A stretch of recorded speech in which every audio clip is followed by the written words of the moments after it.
Sorry if you hear parade music. I got derailed by the St. Patty's Day parade, so I'm just out in New York Well, City right happy now. St. Patty's Day. So with a show like this, it's such a mystery, and you're kind of unfolding that within each episode. And for you as an actor, what is kind of fun of getting to play in that genre and get to bring something like Victor back? Well, what I love is that it was a mystery even filming it, right? It's like the first time I read the script, I didn't know how to explain it. It was like I just walked away knowing that it felt good, it felt right. I laughed. It challenged me with questions of my own life, and I wanted to be a part of it. So I think to be in this genre, it's comedy at its core, which is what I love. But to also see these elements of mystery and it's a very magical show in my opinion. So as an artist, it's just great to be able to have that levity and to kind of pull from all of the tools of your tool belt. So it's been a lot of fun.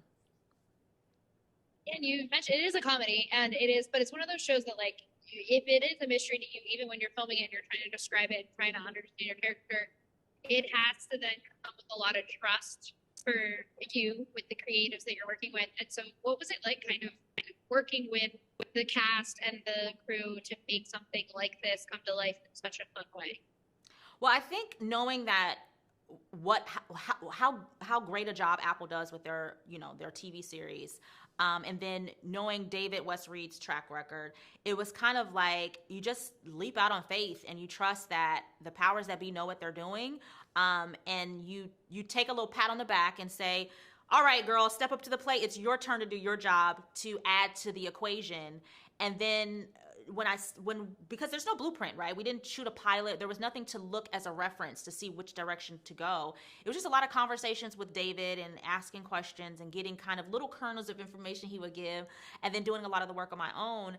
But to me, when I first saw the show, it was like this light bulb went off, and I was like, "Oh my gosh, I get it! Like it's clear. This show is so exciting. It's so refreshing, and it's one of a kind." And I'm hoping that's how people will feel when they watch it, and that just keeps them hooked and want to keep watching more and more. Because what I really love is how, as an ensemble cast and an ensemble show and character-driven show, I even love little simple things. How like the opening credits are different every episode, and like we get to dive into little pieces of more of the characters. So I am in love with the show. It's really my kind of jam. Like I love to laugh and be challenged with life questions. So it checks all the boxes for me. Yeah, it's incredible, and I can't wait for audiences to get to see it because I do hope that everyone's on the edge of their seat every week trying to see what's going next. And thank you so much for talking with me today. I really appreciate it. Thank you, Rachel. Have a good one. You too.